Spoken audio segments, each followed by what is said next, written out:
First of all, I'd like to thank Jim for the opportunity to be here. It's a real honor, and hopefully we can get you to put carbon in your vocabulary. In this last 15 minutes, I thought there was a ghost that was looking over my shoulder while I was preparing this PowerPoint.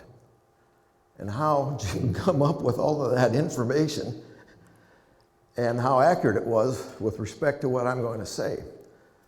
And so I feel a little bit apologetic about repeating what he said. And I don't know how he knew what I was going to say unless he was looking over my shoulder somewhere. But from an educational standpoint, you tell them what you're going to tell them, you tell them, and then you tell them what you told them, and they'll retain 20% of it. So, again, this is a little bit of a labor of love, and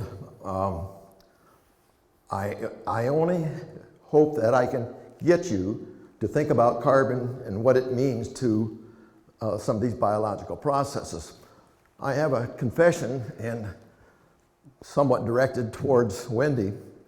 As a soil physicist, I was taught and trained to think about the importance of soil, particles, and compaction and structure, and a lot of other water flow. And if I was to come back in another life, I would probably come back as a soil ecologist because of what I have learned over 42 years of what those little critters are doing for us in the soil. So I hope you can take hope some of this, what it took me 42 years to learn, that you might be able to do it in an hour and a half. So if you retain 20% of it, I'll be as happy as a lark. So as a brief outline, I'm going to talk to you a little bit about the importance of carbon. The conservation agriculture, that is the term that I use for soil health, and I'll try to show you the interaction. My only claim to fame in research is some tillage impacts on the burp of CO2 that comes out of the soil. I'm a little bit of a Johnny-come-lately on the soil biology. I stick into diversity because I understand a little bit about that. But Jim wanted me to emphasize nutrient cycling. So I'm going to do a little bit more on that. And I hope you don't get dizzy looking at all my carbon cycles. But I want to make the point about the importance of carbon. Now, I think most everybody talks about soil organic matter. When I use soil organic matter or carbon, those two terms are interchangeably because the organic matter is about 58% carbon. But the soil organic matter is a mishmash of about 10,000 different kinds of chemicals that make up a very complex system. But I want you to understand that the key element in there is carbon. And it's just not carbon from the standpoint of the structure that Jim talked about. Carbon is the energy of the biological system. And I just completed a chapter with Henry Jansen, a scientist from Canada, where he taught me about energy flow through the system, the soil, plant, atmosphere system. And that energy comes in the form of carbon. So some of that will come out as we go through this. So why are we interested in this? There's pressure on the earth, and Jim told us that we're going to look at 9 billion people on a finite amount of cropland. This is putting tremendous pressure on what little bit of land we have left. But I want you to understand about the importance of soil.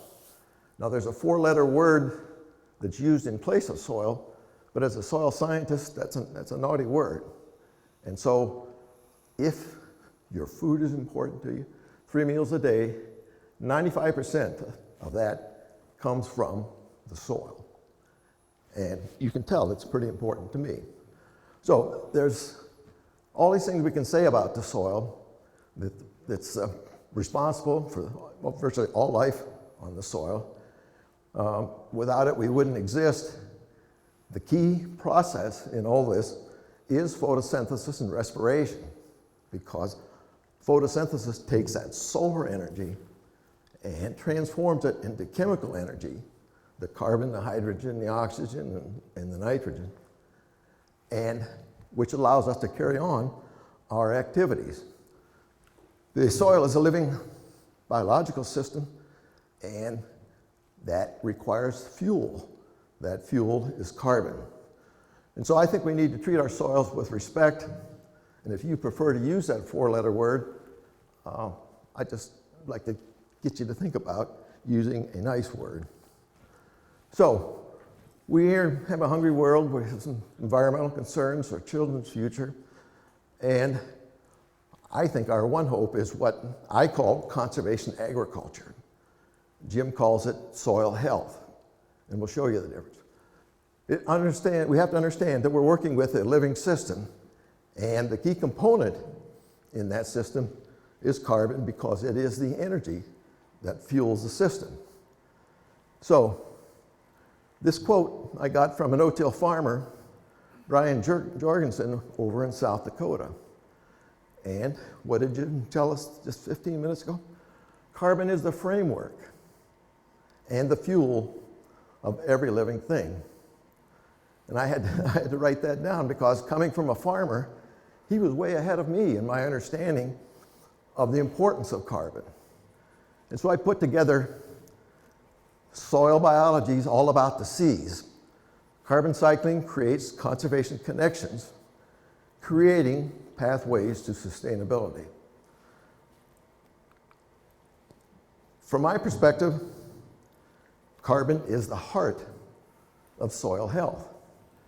And so with conservation agriculture, we're going to talk about minimizing soil disturbance and minimizing carbon loss. And we're going to talk about maximizing and diversifying the cropping system to maximize the carbon input. So the three keys to this conservation agriculture are minimum soil disturbance, continuous crop residue cover, and the third one is diverse rotations and cover crop mixes. All three of these key points are underlined by soil organic carbon. And so I hopefully can get you to understand how carbon fits in and plays a role in this conservation agriculture.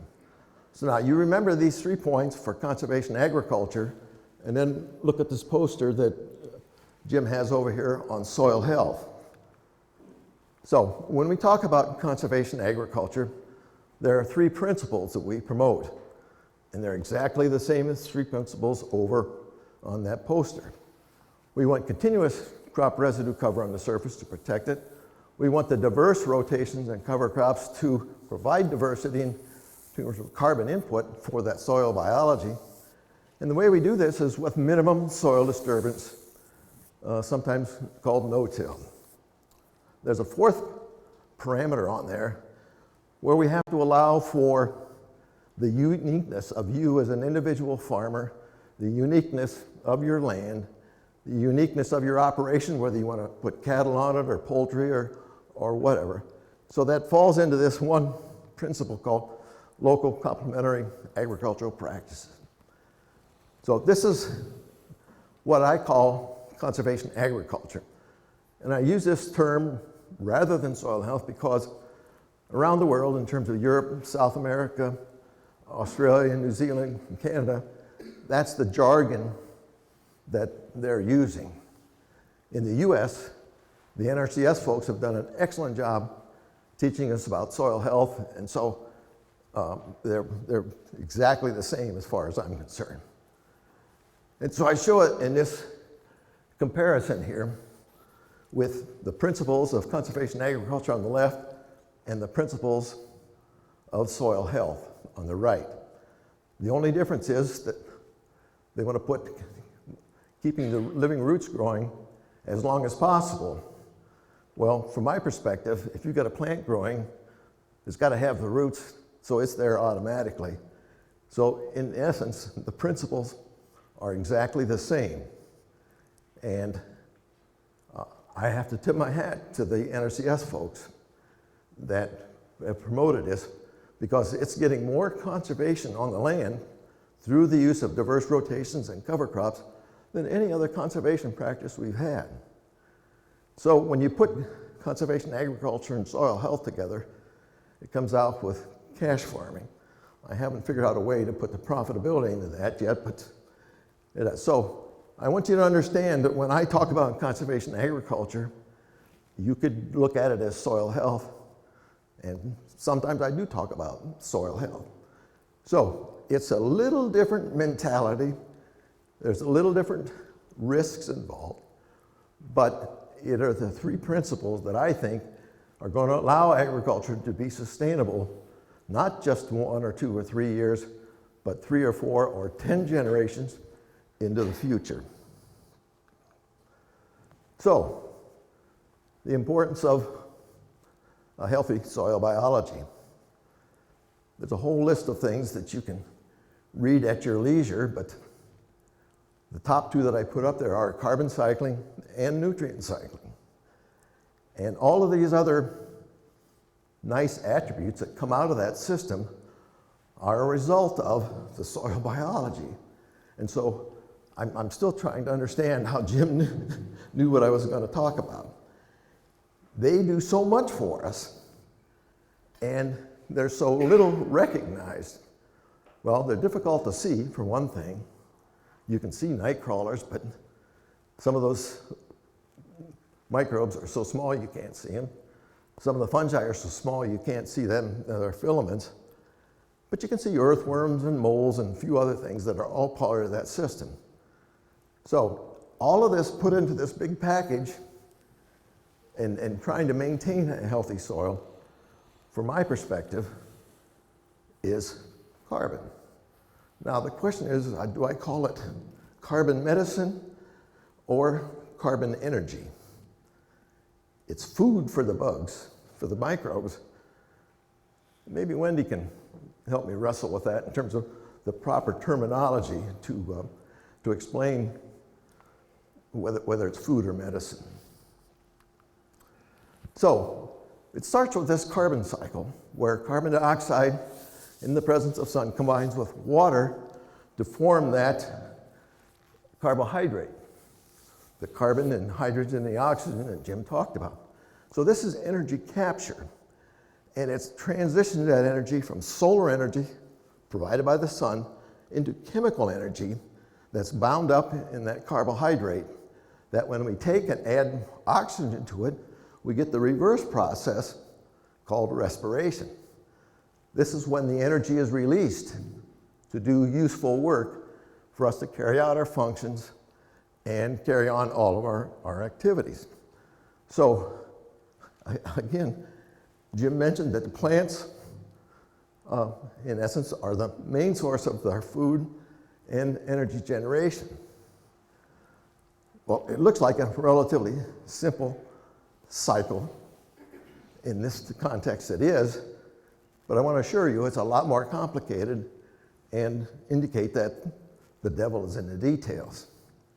And if any of you guys listen to Dwayne Beck from South Dakota, this is one of his favorite sayings: the devil is in the details. So, what did Jim say? The plants were 45% carbon.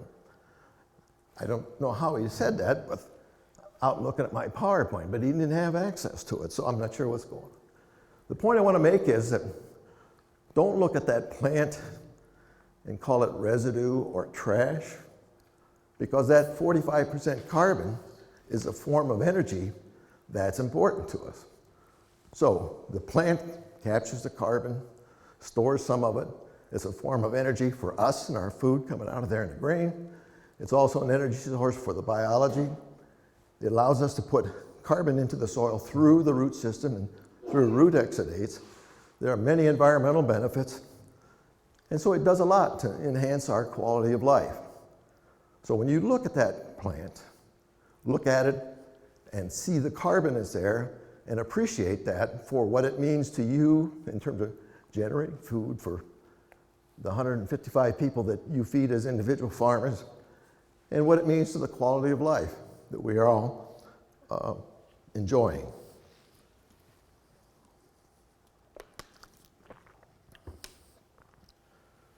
So, from my perspective, Carbon is at C, the chemical symbol for carbon, that starts conservation. If you look at the contour strips, the corn on there has about 45% carbon. You look at the grass water way, conservation practice, about 45% carbon. If you look at the biomass on the surface there, in the no-till field, again, it's about 45% carbon. And so from my perspective, conservation is more about plant management than soil management because of carbon. So now whether it's carbon as a source of food or carbon as medicine for the system, I have to think about that a little bit.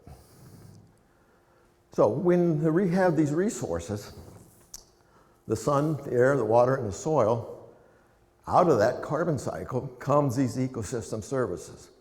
Food that we eat, feed for cattle, fiber for clothes or whatever, and potentially biofuels. And so those are the four main resources, but I'd like to interject that the human intellect is the fifth resource that's got to be combined with these other resources so that we can maintain sustainable production and food security for future generations. Now, these are the four primary ecosystem services that are important to me, but there are other ecosystem services with respect to the environment that are affected tremendously by carbon and by the impacts of the soil biology. So from my perspective, true conservation is carbon management. And the two primary practices that contribute the most to us is that minimum soil disturbance, because it minimizes the carbon loss, and the input of the synergy crops, the cover crop mixes, that maximizes the carbon input, and it also helps us provide more diversity in terms of getting that into the system. So when we look at agriculture, there's three main cycles that we're trying to manage: the water, the carbon, and the nitrogen cycle. And so these are all three independent, but they're intertwined. And when we do a major tillage operation, it disrupts those cycles. And if we do anything to disrupt the carbon cycle, it impacts the water and the nitrogen cycle.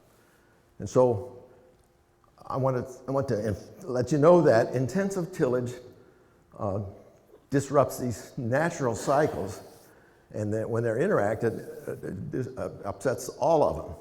So the critical properties and processes that involve both physical, chemical, and biological are all disrupted by an intensive tillage operation. So one of the net negative things with respect to intensive tillage is how much soil erosion we get. And so to me, that kind of erosion that's depicted there is a conservation crisis. And from my perspective, it requires conservation agriculture. From Jim's perspective, it requires soil health. And the soil is not lost because we farm. The soil is lost because how we farm. And this is a quote from David Montgomery, a professor from Washington State University. And there are ways we can do that differently. And if we start managing the soil biology, managing the carbon a little better, we can still farm and have ultimately a better productivity and a truly more sustainable system. So what has happened over the years is intensive agriculture has resulted in a decline in soil carbon. And so this is some data that I had from University of Illinois and University of Missouri from long term. And what I want you to notice in that top line from Illinois, the white line, the triangles, that shows the smallest amount of carbon loss. That was with a corn, oats, and a hay rotation. The lowest white line was a continuous corn. And so the point that I want to make is that with the cropping systems, you can influence the carbon that's left in that soil. With the continuous corn, you're pretty sure that there was some kind of an intensive tillage operation, or 2 or 3, and in the old days, cultivations. And so by including oats and hay in the rotation, and the years that the hay in the rotation probably meant no soil disturbance. Anyway, the same relationship shows up at the research plots in Sanborn Field, suggesting that there's some clue there that we need to look at. So when we look at that, soil organic matter, soil organic carbon is in a continuous decline. And the second thing that we can get is that cropping systems can make a difference. So I put together possible explanations for this carbon decline. One is that the carbon removed in the grain harvested is about 1/3 of the carbon that's fixed by the plants. We export that, and we need that to eat and feed our animals and whatever else. The second possible explanation is the intensive tillage with the moldboard plow and the disc harrow. And I'll show you a little bit of data on that. And the third explanation is we've changed from perennial species in the prairie that put 60 to 90% of their biomass below ground, 60 to 90% of their carbon is going below ground, to annual agronomic species that only put 15 to 20% of their biomass below ground. So we're putting less carbon in with the crops that we are growing. A fourth possible explanation is that we increase the organic matter mineralization by putting on the synthetic nitrogen fertilizer. We've done more and more in that in the last 40 or 50 years, and it's one possible explanation found by some folks at Iowa State. Then the third possible explanation is with enhanced tile drainage, we're increasing the soil aeration, getting more oxygen in. As a result, you get more oxidation of the carbon to form CO2, and it goes back to the atmosphere. So the question is, which one of these are primarily responsible for the carbon loss? I'm going to show you a little bit of data what tillage does, but I think probably all 5 different factors are contributing to the decrease in soil organic matter.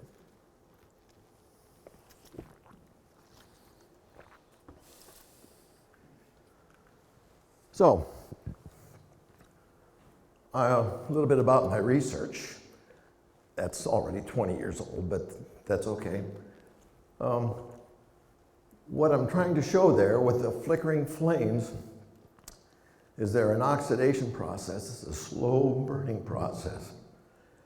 And when you go through the soil, open it up, it goes from about 15% oxygen to 21% oxygen in the air. And that's a little bit like pouring gasoline on the fire. It just speeds up, and we get this large burp of carbon dioxide that comes out of the soil. Now, carbon dioxide is colorless, odorless, tasteless, so you cannot see it, feel it, or perceive that it's there. But that large cloud of dust is analogous to the large cloud of carbon dioxide that comes out of the soil when you go through with an intensive tillage operation. And so we can see that dust, we can feel that dust, we can taste it, and you can perceive that there's something there. And what I'm trying to make, the point I'm trying to make is that there is a cloud of carbon dioxide that goes out of the soil when you go through it with the intensive tillage operation. But you can't see what's happening. So I worked a little bit with this portable chamber technique to try to measure the carbon dioxide and water that come from the soil. And I put in these plumes from our ethanol plant to give you a sense that there's gas exchange taking place. And even though you can't see the carbon dioxide and water vapor. So this chamber, we drop it over the soil, we collect data for a minute, and then the computer beeps at the operator. He lifts the chamber and backs off and goes to the next plot. Well, during that time, it makes some calculation on how much carbon dioxide is coming from the soil and how much water vapor is coming from the soil. And that requires some pretty expensive equipment in the cab of that tractor to measure these gases that we can't see. And you just have to have confidence that they're working. Anyway, we're trying to characterize these invisible effects of these invisible forces. So this is the technique we use to measure this burp of carbon dioxide. So we found it fortuitously, but the first detailed experiment we set up was to look at different types of strip tillage and tillage and how it affected carbon dioxide loss. We started off with a no-till treatment where we ran the tractor through so we got the same amount of compaction as we did in the other treatment. Then we had this residue manager treatment, which is just a fluted culvert going about 3 inches deep in the soil. Then we had a fertilizer knife that gave us a V-shaped form of soil disturbance. We had another mole knife that gave a U-shaped volume of soil disturbed. And then we had a low disturbance subsoil shank that went down about 17 inches and with that kind of a distribution of the loosened soil. And we compared that with the moldboard plow. And so we made measurements, repeated measurements on these different treatments. And when we took the data and looked at it, on the y-axis is cumulative carbon dioxide loss for the different treatments on the x-axis. And you can see with the moldboard plow, we got the largest amount, and it declined to give us the smallest amount with the no-till treatment, no soil disturbance. That was 4 hours or 5 hours after the tillage event, and even 24 hours after the tillage event, we got the same trend but larger accumulative amounts, suggesting that when you disturb a lot of soil, you burp out a lot of carbon. So we took that and plotted the data as a function of the cross-sectional area of that soil disturbance. And so if you take a unit length of the road, it converts to a volume treatment. And so we see that when you have a small volume of soil disturbed, you have a small amount of carbon loss. And then it progressively increases with a maximum carbon dioxide loss with the largest volume of soil disturbed. And if you're driving that tractor, pulling a 10-bottom plow, you know that there's a lot more diesel spent than pulling through either strip till or no-till equipment in that.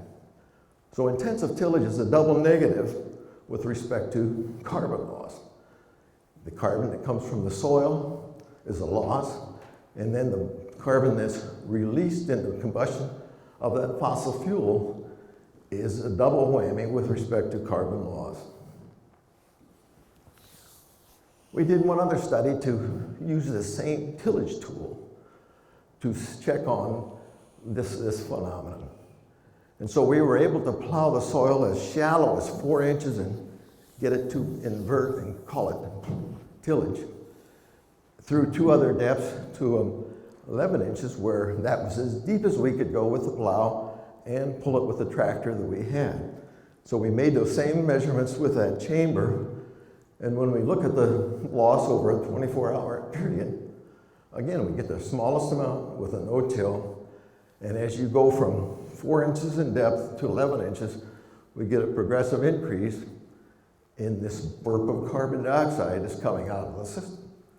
Well, as a scientist, this is made you feel pretty good because you were able to repeat it, the same principle, with just slightly different tools. Anyway, the tillage-induced carbon dioxide emissions are proportional to the volume of soil disturbed. So,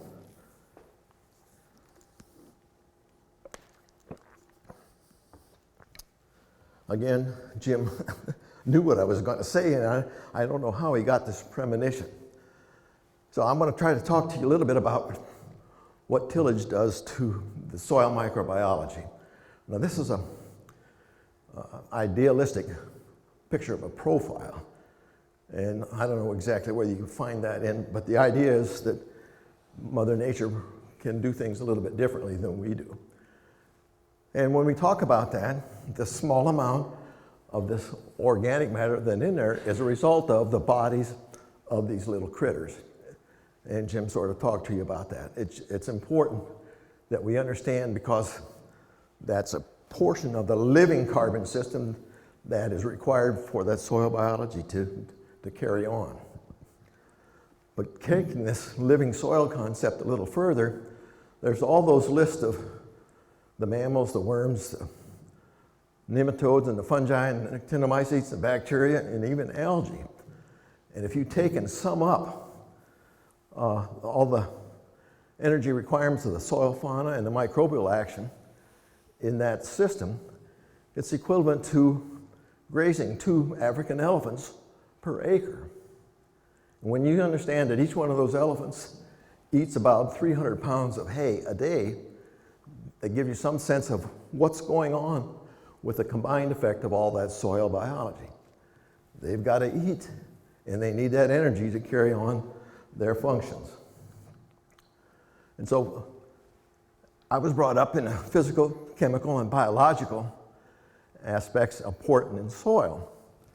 And after doing a little bit of work with the carbon, the biological component has increased in size in terms of its effect of what's going on in the system.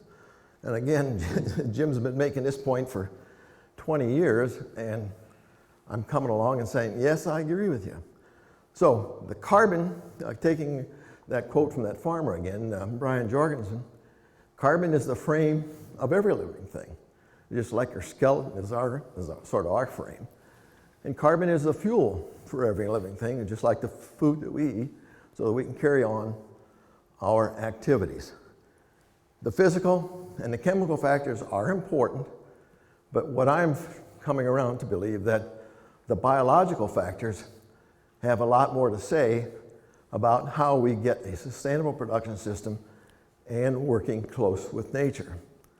And again, this is exactly what Jim would say. So I'm not sure how he knew this slide was there, but for whatever reason, he was spot on. So one of these critters that we can see is the earthworm, and it's pretty important to it in terms of a no-till system and getting these vertical biopores to get water to penetrate deeper in the soil. And they also leave these little middens that are a high source of nutrients that are pretty important to us.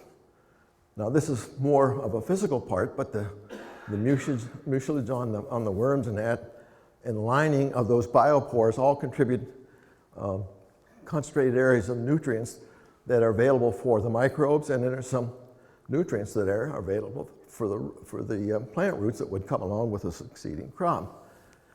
One of the examples that's important is that these biopores, there's a synergistic relationship that develops between the worms and the plant roots. The worms will make a biopore, and then the next plant that comes along will follow the path of least resistance, which is right down one of these biopores where the worm would be. Well, there's nutrients there that are focused there, and it's a minimum physical resistance. So the next time the worm will come on, and he's just got a trail of a buffet line going down that root channel, chewing up that root, taking up some of the nutrients. Anyway, this is repeated, and there's a synergistic relationship that can result in getting deeper rooting from the system. If we have a root system that will typically go down about 3 feet, by getting these biopore networks developed, we could get an additional 3-foot depth in the rooting depth that would store water in that 3 foot, and it would have other additional nutrients that are available and stored in that lower 3 foot. So this synergistic relationship between the worms and the roots can help us get some extra water that's pretty important in a drought period. So I'm infringing a little bit in Wendy's part, but I think it's important that you understand a little bit about the fungi as well as the bacteria. I don't know about you, but I like a slab of walleye and some morel mushrooms. But you won't find those mushrooms out in a cornfield or in any agricultural field. You find them in an isolated place in the woods. And the fungi, particularly the arbuscular mycorrhizal fungi, are very, very important to us, and I'll let Wendy tell you about that. But what I have learned is that tillage does a lot more damage relatively to the fungi than it does to the bacteria.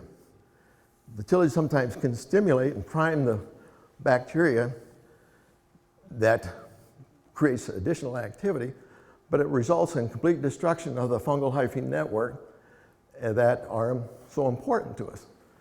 So I've learned from a couple literature citations that if you want to increase the carbon and the nitrogen storage in the soil, you want to try to increase the fungal to bacteria ratio. And so I think it's important that we store more carbon and nitrogen. So if we want to store more carbon and nitrogen in the soil for subsequent crops, we must maximize that fungal to bacteria ratio, which means virtually no soil disturbance because of the way tillage destroys that delicate fungal network. I hope that Wendy will support me on that and give you more detailed explanation.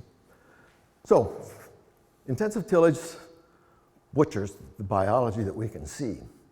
It cuts and slices and dices the soil, blends and mixes and inverts the soil, creating havoc for the soil fauna. In the no-till situation, we get a small amount of CO2 loss.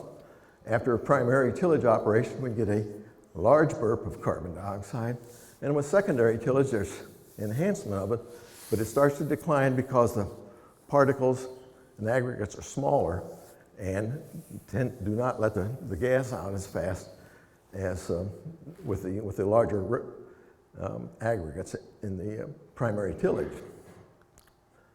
So, from my perspective, tillage is an abiotic disturbance. And I like to talk about the turmoil of tillage. If you look at the soil as a natural living system that contains a lot of life, and when it's tilled intensively, it is dramatically changed.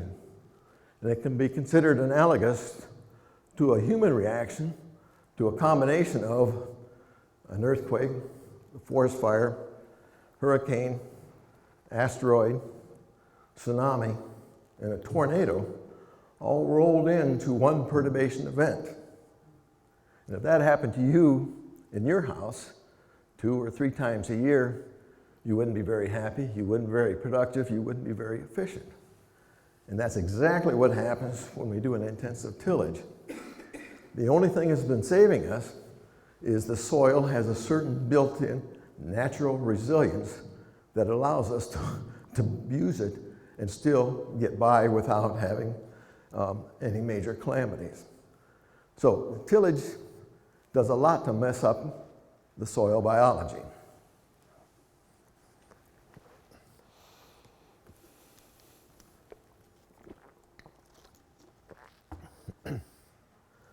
So another thing that this carbon does for us, as Jim and the other folks are talking about this material that absorbs the mineral water, carbon, soil organic matter, is a sponge for water retention that is available to the plants.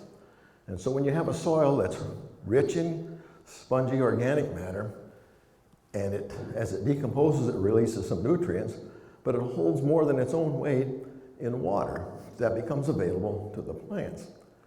So we talk about the available water holding capacity. And this is a combination of the water that's held there by the texture and this soil organic matter sponge. The available water holding capacity can be considered analogous to a bucket. If you've got a small bucket, you don't have much water holding capacity. If you got a large bucket, you have a lot of water available for the plant. And one of the key components of this is this soil organic matter sponge. Berman Hudson, scientist with NRCS, provided this data to show that this water holding capacity was a function of organic matter on the x-axis. And he found some data for sand and a silty clay loam and a silt loam showing that there's an uptending trend as you get more and more organic matter in soil, you have a higher water holding capacity. Well, we took those equations and made some numbers, and for a sandy soil with no organic matter at all, it might hold 0.48 inches of water in the top 12 inches where there's organic matter. If you add 1% organic matter, it goes up to 0.72, and if you add 2% organic matter, it goes up to about 0.96, about 1 inch of available water. So as you get more and more, it works in the sandy soil. Taking the example with a silt loam soil, without any organic matter, it holds about 1.1 inches of water. With 1%, it goes to 1.5, and with 2%, it goes up to 2%, 2 inches of water per 12 inches of soil. And with 3%, it's up to 2.45 inches of water in the top 12 inches that's held in this available form because of the organic matter that's present. So it becomes very important to us in terms of managing that so that we have that extra water when we come into a dry period. From my perspective, carbon is one of our greatest water management tool. And so I look at carbon as being a combination of all these things down here in the plant, whether it's live or dead, or whether it's leaves, stems, roots, residue, particulate organic matter, soil organic, manure, humus, and even exudates. We take a look at what carbon increases. It increases the infiltration, transpiration, soil tilt, and all of those lists of parameters that are important to us to managing water on the landscape. And carbon also decreases soil runoff, erosion, evaporation, sediments, decreases the temperature, the crusting, and the pollution, and compaction, and on and on. I wish I had time to elaborate on each one of those because they're all important, and hopefully you'll have an opportunity to think about that sometime and really appreciate what carbon and soil organic matter are doing to manage the water. This mulch effect is important because it prevents the direct impingement of the solar energy on the soil surface. It contributes to increased infiltration, decrease in runoff, retards the vapor transfer to the atmosphere, and then that material becomes a slowly available source of carbon and nutrients for the microbes that are in close proximity. Some work done by some colleagues from Kentucky where they looked at 4 years of evaporation data with conventional tillage. They lost about 7.5 inches of water during the growing season. With the no-till system, they lost about 1.6, or a difference of about 5.9 inches of water that was basically wasted in the conventional till system. It didn't go through the plant. So the no-till evaporation was about 22% of the conventional till, or the conventional till was 4.7 times higher than the no-till system. So not only do we save carbon, we can save some water with least disturbance. So I've done a little checking in some crude calculations with the back of the envelope. If you take and look at the different ways that managing that carbon can affect the water, we could end up with about 11 inches as a seasonal total that could be gained by the right residue or carbon management. Now, first of all, it assumes that you're going to get that much rain in the first place, but once you get it, then you can manage it so that you can keep most of it to push it through the plant when it needs it in one of those dry periods. So carbon management is important in water management. And we'll get to the nutrient cycling here in a little bit. So, I'm going to have to get some Budweiser.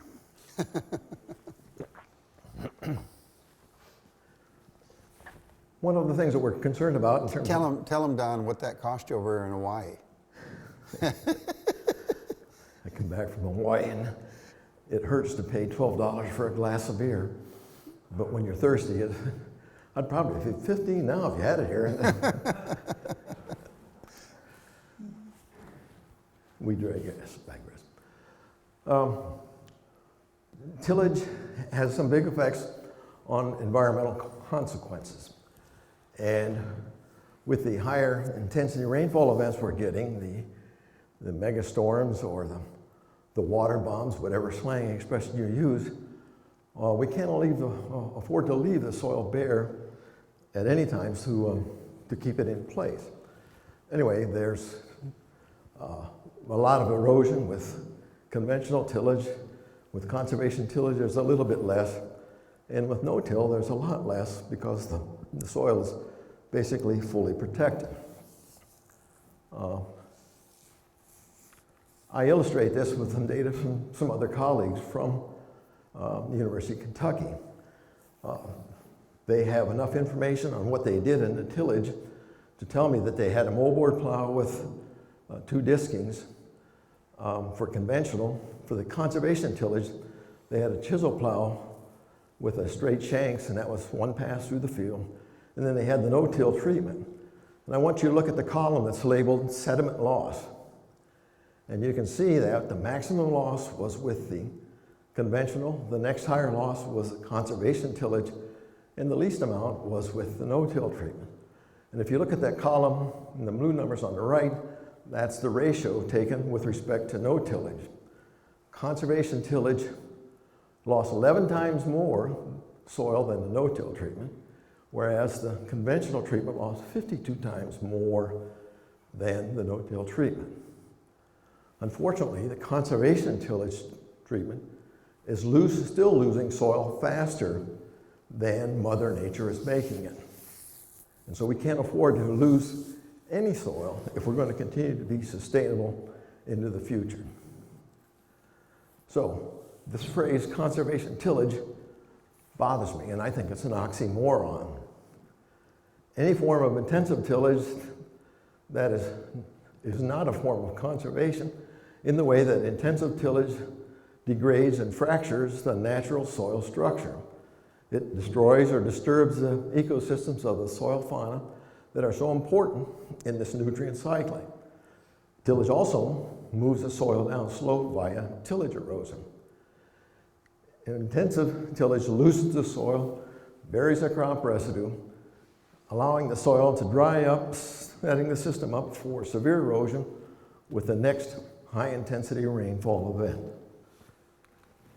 Conservation tillage is a broad term used to define any tillage system with the primary objective of reducing soil and water loss. I think conservation tillage has very loose limits with respect to soil disturbance and residue management. The term conservation tillage fuels a misguided sense of entitlement and conservation. So most conservation tillage, these are different examples, is more tillage than conservation. And I think conservation tillage is oversold for its conservation benefits. While the concept is good, the actual practice is bad, because if you accept the value of 30% residue cover and still being defined as conservation tillage, you have 70% bare soil somewhere. And the raindrops aren't too picky where they fall, and so when they hit that 70% bare soil, they're going to get some erosion that's taking place. So I'm of the mindset that we have to start changing our vocabulary, and I want to emphasize conservation and de-emphasize the importance of tillage.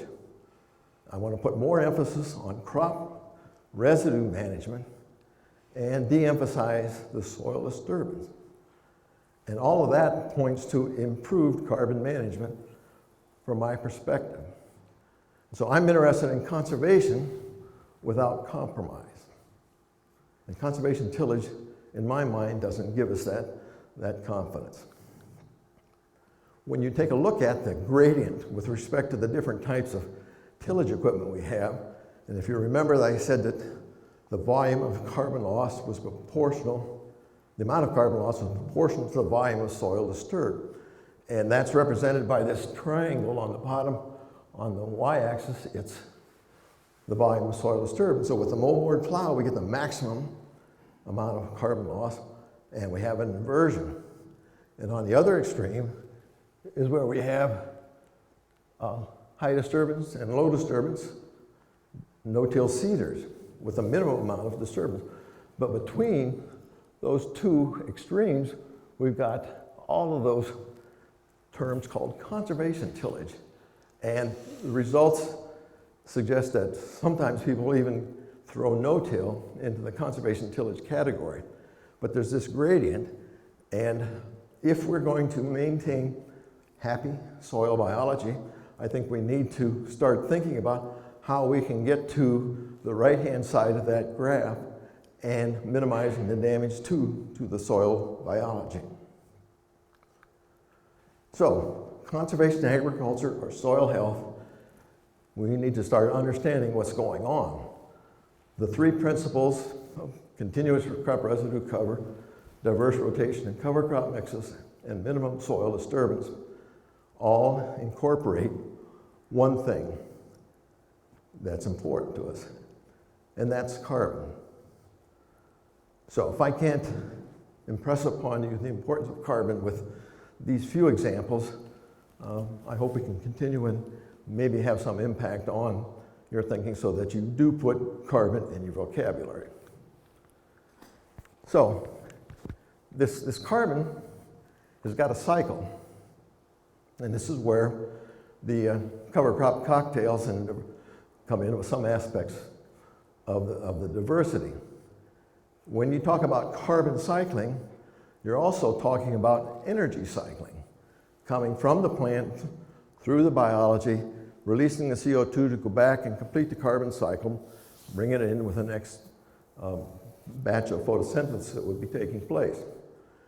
So this carbon is protection for the soil, and you can have it with live crop biomass as an active protective blanket, or you can have it with dead crop biomass as a passive protective blanket.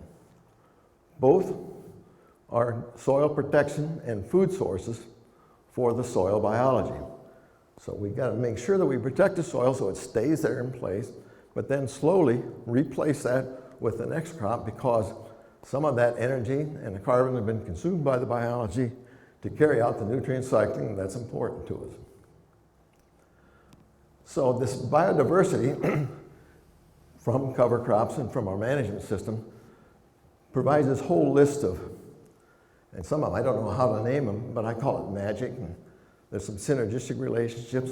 It provides strength to the system, nutrition, nutrient carbon cycling. There's innovative things that can happen. There's some genetic strength. And if you look at some of the pretty colors, there's some aesthetic benefits for it. So biodiversity is important, and Wendy's going to cover some more of this to, I hope, reinforce the importance of it. So when we're talking about multi-species cover crops, this is a list of those benefits that Jim had up there, and he scooped me on it again. And the ones that are in the light blue color are those directly associated with carbon. And so for me, the bottom line is the synergistic simplicity with no soil disturbance, because we minimize the carbon loss and the soil loss, and the use of these diverse cover crop mixes, which maximizes soil coverage to protect the soil and carbon input for soil diversity protection and regeneration benefits in conservation agriculture. This is the second time you heard that today, and I still don't understand how Jim knew what I was going to talk about. So, carbon is a keystone in nutrient cycling. The carbon is important for these physical, chemical, and biological processes and properties, and I'm finding out in my mind that it's more important with respect to the biological processes. You as farmers have this management platform where you've got to make decisions about fertility, variety, irrigation, and cover crops or manure, rotations and soil type and a whole bunch. But over that, overlying that, is the importance of understanding how to manage the carbon system, because it is important to us in nutrient cycling. And Jim made the point of 4 critical chemical elements that are a part of the plant. And I think there's a list of about 18 that are important in plant growth, from the macronutrients to the micronutrients. And so when we're looking, why do we want to consider cover crop cocktails? Part of it's biodiversity, part of it's carbon, and part of it's nutrients.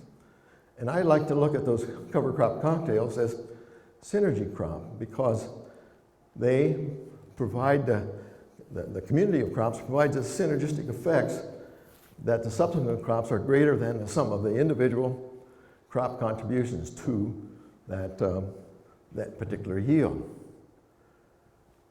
So a few examples from some data from Ademir Caligari. I'm not sure, he's a scientist from Brazil, and I call him the Pope of cover crop cocktails. It's my understanding that he's the first one that came up with this idea of mixing up and putting the diversity into one cover crop through these cocktail mixes. Well, one of the first slides that he presents is the carbon content. And again, Jim told you that most of the plants will have between 40 and 45% carbon. There's one that's a ryegrass that has a slightly higher carbon content, but across all of those cover crops, going from hairy vetch on the left to the sunflower on the right, have a similar carbon content. But when we're concerned about nutrient cycling, we're interested in things like nitrogen. Again, it's the same graph with the same y-axis, and you can see that the nitrogen content for the hairy vetch was the maximum at, what, 3.8%, and the wheat had 0.8% nitrogen content. That's about a 5-fold variation in this small selection of cover crops. And so it depends on what you're interested in trying to accomplish with the cover crop with respect to nitrogen. You got a lot of choices. If you look at phosphorus, we get the same kind of thing. We have a maximum with that hairy vetch, again, of 0.3%, and a minimum with white oats. Again, a 6-fold variation in the amount of phosphorus that can be taken or expected from that cover crops that are in that selection. And for those of you who are grazing cover crops, you're probably interested in the protein content. And the protein content here went from about 24% to about 5% with the wheat straw. Again, there's about a 5-fold variation in the protein content. And then again, Jim scooped me with these micronutrients. Those micronutrients are responsible for that increased test weight because of what they do to the microbial activity. Anyway, there's about a 8-fold variation for the zinc in this list of cover crops. The point is, carbon is the energy source, the fuel that drives the soil biology to release these nutrients for the next crop. And I hope that sinks in. So, don't panic, I'll get done. When you working with nutrient cycling, one thing that's important is understanding the carbon to nitrogen ratio. And Jim again mentioned that.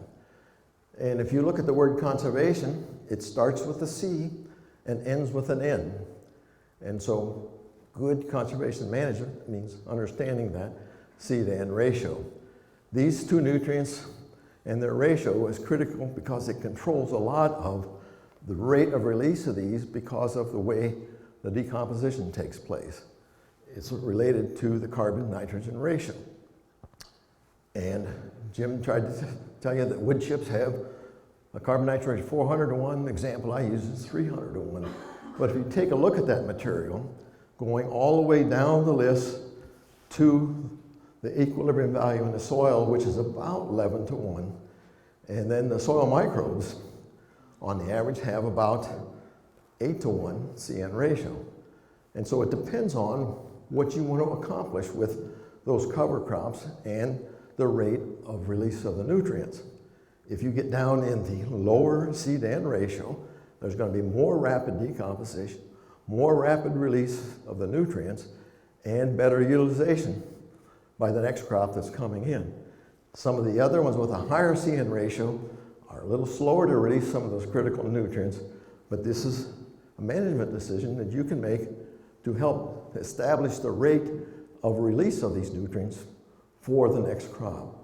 So the carbon-nitrogen ratio is an important parameter for us to understand, and sometimes the only way you can get at it is measure it. But some measurements have been made, and they'll be plus or minus depending a lot on when they were sampled. But it's important to understand that because the rate of release of the nutrients for the cycling is dependent on that carbon to nitrogen ratio. So I think the soil biology is well geared for nutrient cycling. Mother Nature's had a couple million years of experience in learning how to do this. And from my perspective, she's got it pretty well perfected. And so if we try to mimic what Mother Nature's doing with the nutrient cycling part, we're going to go a long way to have a system that will be truly sustainable. And the carbon cycle is in the middle of that because it provides the fuel and some of the structure for that nutrient cycling to take place. This is the one that got me. This is a quote by William Albright from 1938. And so I have to believe that somehow he had some premonition of what I was going to say. Albright said that organic matter functions mainly as it is decayed and destroyed. Its value lies in its dynamic nature. So when we take that crop biomass, that's about 45% carbon, it ends up as soil organic matter that's 58% carbon. And coming out of that is the CO2 that goes back to the atmosphere, and then the nutrients that are released from that decomposition process. And so this carbon cycling is driving the nutrient cycling. And lo and behold, the 4 nutrients that I have in the box. I appreciate the lesson I got from you on that. Anyway, we're on the same page, but there's all these other nutrients along the bottom that are just as important and in various amounts are available in the system. So when you're looking at that natural system, going from 45% carbon to 58% carbon in the soil organic matter, there's a difference of about 13%. That difference in 13% of the mass is the sum total of all those nutrients that have been out and available for the next crop. And so when you're managing the cover crops, you have this natural fertility that's associated with the biomass and the nutrients in the preceding crops that slowly becomes available and is better for the system because it's become slowly available. It is not susceptible to leaching. And there's something magical about the biological form of those nutrients as opposed to the chemical form that comes out of the fertilizer bag. I wish I had the answer to that. I hope that Wendy will give us some clues on how that happens. And Jim scooped me again. This is some data from Jim Horman from NRCS in Ohio. And when he does these calculations, a 1% organic matter contains enough nutrients to be worth about $900 an acre. Now, they're all not available immediately, but if that 1% disappeared, that would be the amount of nutrients that would be available, the value of them, based on those assumptions. So there is some economic concern with that. We just have to understand how we manage that CN ratio, how we manage the distribution of those nutrients as a function of time so that we can utilize it and maximize the profitability from that system. So I asked the question, what is better for the long term? Pulling iron or pushing carbon? And I hope that you will think carbon when we ask that question. I started out talking about carbon sequestration in some of my work, and I use this analogy of a wagon wheel. The wagon wheel is a symbol of strength, it's a symbol of unity, it's a symbol of progress. And the hub of that wheel is carbon. And each one of those spokes emanating from that hub is an individual benefit directly attributed to carbon. So I put together about 14 benefits. And you understand, the more spokes you have in that wheel, the stronger it will be. Now, each one of those spokes by themselves is no big deal with respect to carbon management. But when you integrate all of those spokes, 14 different benefits, it becomes a very big deal with respect to production, with respect to nutrient cycling, and with respect to environmental quality problems. And from my perspective, carbon is agriculture's wheel of fortune. And that's why I want Jim to include it in his vocabulary, and I want you to think about it and get it into your vocabulary. Sometimes there's a question about whether we want to sequester it or whether we want to cycle it. Sequestration means locking it up and storing it. When we do that, it's of no biological value. So from a food production standpoint, in agriculture, I think we want to optimize the carbon cycling to recycle those nutrients efficiently and effectively so we can be more sustainable. Now, the climate folks would like to have us pull CO2 out of the atmosphere, lock it up in the soil, and that would be nice if we could do that. But knowing the strength of the biological system, it presents problems. And when the carbon comes in through the system, there's only a very small portion of it that ends up in humus or humic acids way out there that will not decompose much further. And the biology is taking preference and taking control of the system. And so I'm not sure whether we want to sequester carbon and store and lock up that energy for an extended period of time, or we want to keep cycling the carbon that's in transition, fueling all of these ecosystem services that are important to us. I'd be interested in your reaction. So, I pulled together conservation agriculture and put them under this soil health umbrella. These are all benefits of this, I call it a relatively new system, a new type of agriculture. And there's many, many benefits, and virtually all of these are carbon related and biologically driven by the fuel that comes through the energy from carbon.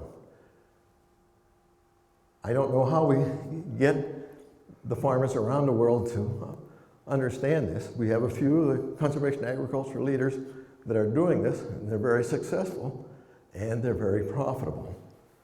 And so I hope that I can open your mind up in terms of carbon management as a new way of trying to think about how we do agriculture. So, from my perspective, tillage is damaging to the system. And not too far down Highway 35, you can see this memorial to the plow. We need to stop erosion, we need to save carbon, and we can do that by parking the plow. And now, as I get into the twilight of my career, I'm understanding what that plow has done to the soil biology, particularly the fungi. If that biology is so good, why do we want to beat the tar out of them 2 or 3 times a year? So I end with my little cartoon character, Carbon. He says, keep your carbon footprint small, manage carbon for ecosystem services. I call it conservation agriculture. Jim calls it soil health. I think it's a form of sustainable production that we owe to future generations. Soil biology is pretty important, and we have to maintain that if we're going to continue to cope with our expanding population. And it's environmentally friendly. What's not to dislike? So, with that, I'll take a sip of water and be happy to answer or talk or discuss whatever you would like.